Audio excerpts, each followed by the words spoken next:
Bonjour Marie-Christine, comment allez-vous? Je vais très bien, Louise, et vous-même? Oui, moi aussi, ça va très, très bien.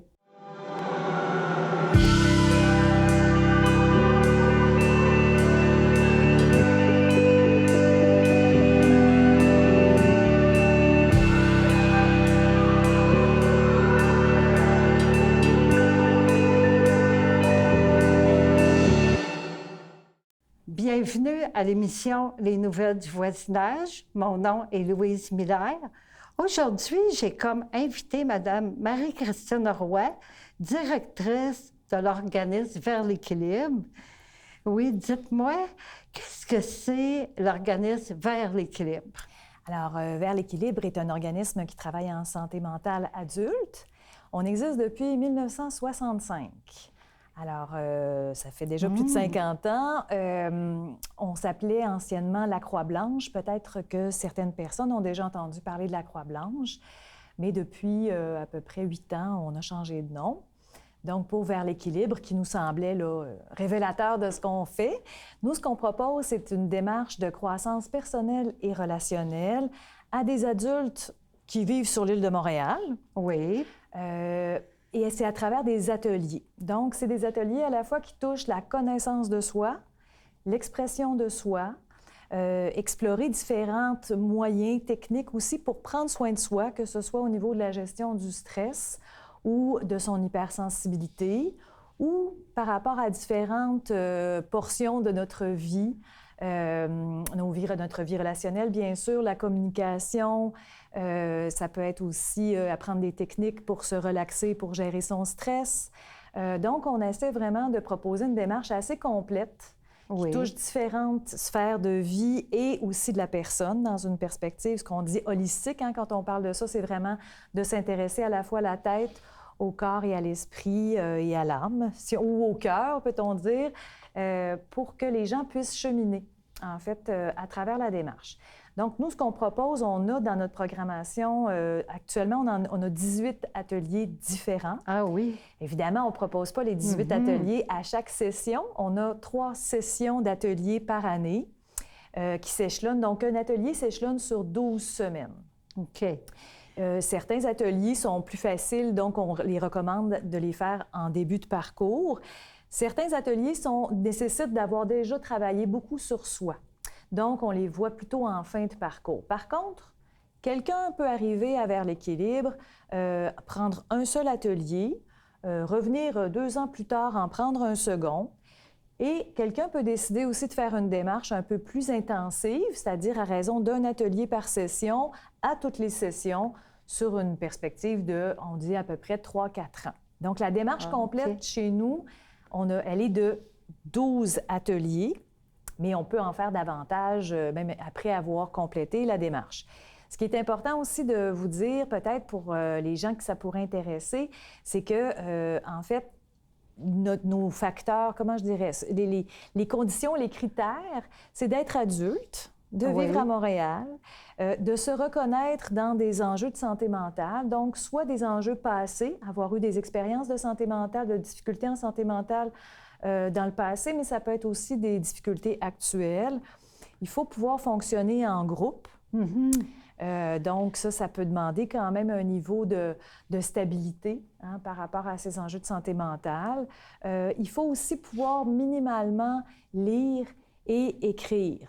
Ça peut être une écriture très, très sommaire, très simple. Ce qui est important, c'est qu'on puisse utiliser un papier, un crayon, des fois, pour prendre des notes. Donc, c'est un peu les facteurs, les critères là, qui sont retenus. OK. Ça, c'est en période normale, là, hein? Bon. Tout à fait. Oui. Puis, quand vous aviez ces groupes-là, c'était des groupes de combien? Avant la pandémie, là? Avant la pandémie, en général, ça dépend un peu des ateliers, selon qu'ils ont à bouger beaucoup avec les espaces qu'on a. Donc, ça fluctue entre 12 et 15 personnes par atelier. OK. Quand même, hein? C'est ça. Oui. Ça m'amène à vous parler, malheureusement, de la période qu'on vit, de la pandémie, des mesures sanitaires qui sont mises en place et qui changent continuellement. De quelle manière, présentement, vous fonctionnez avec les gens? Est-ce qu'il y a encore des ateliers en plus petits groupes, en respectant les mesures sanitaires? Comment ça fonctionne, là? Bien, en fait, la question est tout à fait pertinente, hein. Je pense que tous les organismes communautaires et autres ont eu besoin de se... Ils ont beaucoup dit de se réinventer, mais de s'ajuster à la réalité. Alors, c'est sûr que nous, au moment, donc au mois de mars, au moment où on a été en confinement, on a dû fermer pendant quelques semaines. C'est sûr que rapidement, on a essayé de transformer nos services. On faisait beaucoup de suivi téléphonique. On a fait aussi une quinzaine de méditations guidées, donc qui sont accessibles par le biais de notre site Internet et par Facebook. On est assez actifs sur Facebook, donc on publie régulièrement des choses sur notre Facebook. Et il y a eu aussi 2 groupes de discussion, en fait, qui ont été animés par un animateur. Puis il y a eu également 2 ateliers qui ont été animés sur du contenu qu'on voit lors des ateliers réguliers.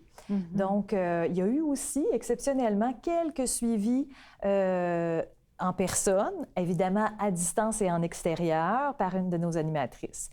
Là, on a pu, nous, depuis septembre, on a repris les ateliers, mais pour respecter la distanciation sociale, on a pris des mesures dans les ateliers pour voir combien de personnes on pouvait accepter. On a dû couper de moitié les groupes. Donc, on a commencé avec des groupes de 8 personnes, plus l'animateur.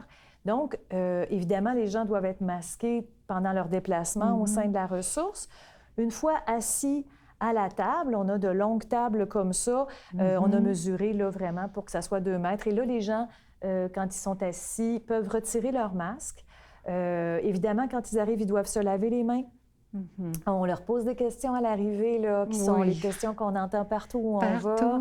On encourage les gens à ne pas se présenter à la ressource s'ils présentent des symptômes de COVID, donc plus particulièrement de la fièvre. Mais jusqu'à maintenant, ça se passe très bien. Et évidemment, à chaque fin d'atelier, nous devons désinfecter les endroits, les outils, ce qui est utilisé par les participants, les poignées de porte et tout ça. Donc, on est devenus des professionnels de la désinfection. Avez-vous remarqué, par rapport aux gens qui vous consultent, qui communiquent avec vous, soit pour des ateliers ou par téléphone, est-ce que les gens, dû à ce qu'on vit actuellement, font plus de dépression, d'anxiété, avez-vous, par rapport à avant, là? En fait, ce qu'on sait, parce qu'on reçoit beaucoup d'informations de la santé publique, on suit aussi beaucoup les nouvelles au sein de l'équipe. Et effectivement, ce qu'on remarque, c'est qu'il y a un gros impact de la pandémie sur, entre autres, l'anxiété, beaucoup, et la dépression, peut-être plus particulièrement, mais ça a un impact sur tout le monde. Hein? On ne réagit pas tous face à cette pandémie-là, mais même quelqu'un qui est solide, ça devient quand même difficile et c'est usant parce que ça se prolonge dans le temps. Donc, on remarque que oui, les gens, surtout ceux qui sont très isolés, l'étaient encore davantage. Puis pour nous, c'est pour ça qu'on va tout faire ce qu'on peut, ce qui est de notre ressort, pour rester ouvert. Donc, on va prendre tous les moyens disponibles. Bien sûr, s'il y avait un reconfinement, on transférerait nos services effectivement par Zoom, à distance, par téléphone. On a aussi donné un atelier, j'ai oublié de le dire, puis c'est important, en extérieur, là, un atelier qui était l'éveil du corps, donc dans un parc. C'est bien. Oui, puis l'objectif était vraiment de garder des contacts aussi avec nos participants. Je pense que ça fait toute la différence quand on a un contact, ne serait-ce qu'une fois par semaine, avec un organisme ou des professionnels ou des gens qu'on connaît qui nous font du bien. Oui. C'était plus facile cet été d'être à l'extérieur. Mais là, malheureusement, on est en période d'automne. L'hiver s'en vient, le froid. Puis là, tantôt, vous avez parlé, Marie-Christine, qu'il y a la méditation dirigée. Est-ce que les gens peuvent avoir accès via Zoom ou Facebook? Comment ça fonctionne? En fait, donc, on a une de nos animatrices, Laurie, qui fait des méditations guidées. Guidées, oui. Entre autres, spécialement, elle a développé 15 méditations vraiment en fonction de la pandémie. Donc, différents aspects qui ressortent davantage en situation de haut stress, peut-on dire.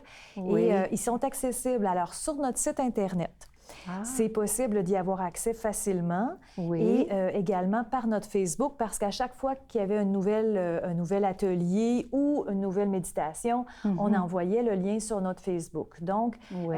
pour des gens qui ont évidemment des accès Internet, évidemment, c'est plus compliqué pour des gens qui n'en auraient pas. De toute façon, je pense que vous allez donner les coordonnées à la fin. Donc, Oui, à la fin, oui. ils auront accès à ce moment-là à notre adresse Internet. Il ne faut pas hésiter à communiquer avec nous.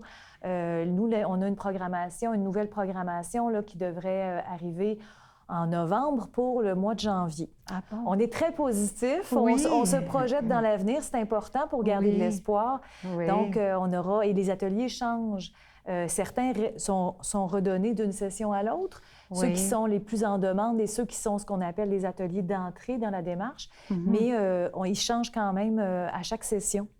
Donc, on a des nouveaux choix qui se présentent à chaque fois. C'est le projet que vous avez là, pour bientôt, là, hein, pour l'avenir, parce que il y avait un projet particulier, là. Oui, je vous avais parlé un peu d'un projet particulier. Oui, effectivement, un projet qu'on Ouais. a amorcé il y a presque un an maintenant qui s'appelle Empouvoir mental. Alors, Empouvoir mental, c'est une balado-diffusion qui est accessible via notre site Internet. Également, à chaque fois qu'il y a une nouvelle entrevue, le lien est publié donc de notre Facebook. En fait, c'est encore là une de nos animatrices, Laurie, qui a eu cette idée-là. Elle fait des entrevues avec des participants qui sont intéressés à le faire et elle les questionne un peu sur leur parcours de vie, sur ce qui les a amenés effectivement à avoir des difficultés en santé mentale, mais également sur ce qui leur fait sur qu'est-ce qu'ils ont fait pour prendre soin d'eux là-dedans et où est-ce qu'ils en sont, quels moyens ils utilisent aussi pour prendre soin de leur santé mentale. Ah, c'est bien! Et là, on est rendu on va être à la 12e en décembre, en fait, entrevue, et on veut continuer ce projet-là, on veut qu'il prenne de l'ampleur également.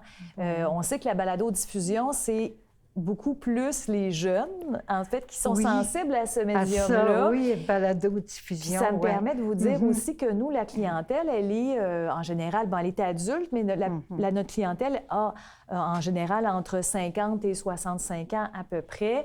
On en a des plus jeunes, on en a des plus vieux, mais c'est pas si facile d'aller chercher les jeunes qui ont des enjeux de santé mentale, jeunes adultes ou même des gens dans la quarantaine. Donc, on essaie de trouver des stratégies pour les interpeller davantage, d'où l'idée du balado. Et ce que je tiens à dire, c'est que ce projet-là, pour les gens qui y ont participé, ça a été vraiment un jalon dans leur rétablissement. Ils sont fiers, ils sont contents. Ça brise les stigmas par rapport à la santé mentale. Fait que c'est une super belle réalisation. Oui, hein, c'est ça.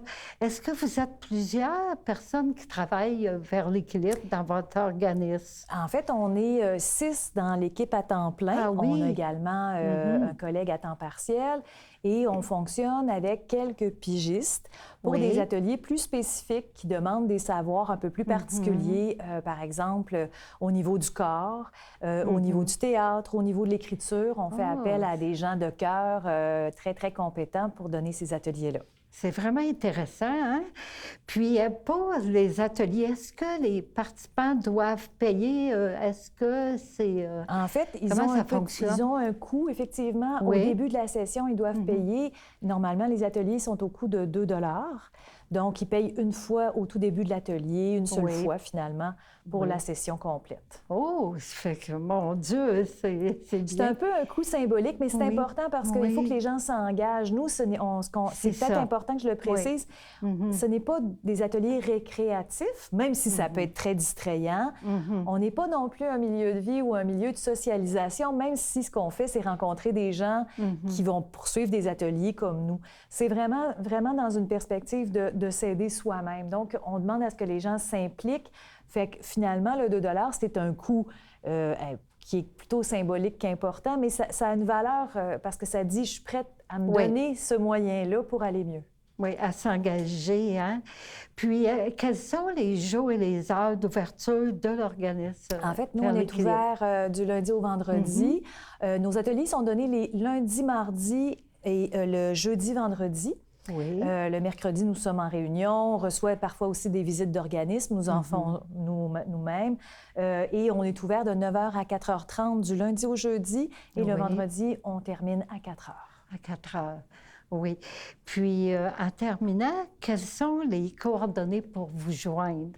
Alors, notre numéro de téléphone est le 514-251-1200. Oui. Et vous pourrez parler à notre formidable Lorraine, qui est là pour vous accueillir.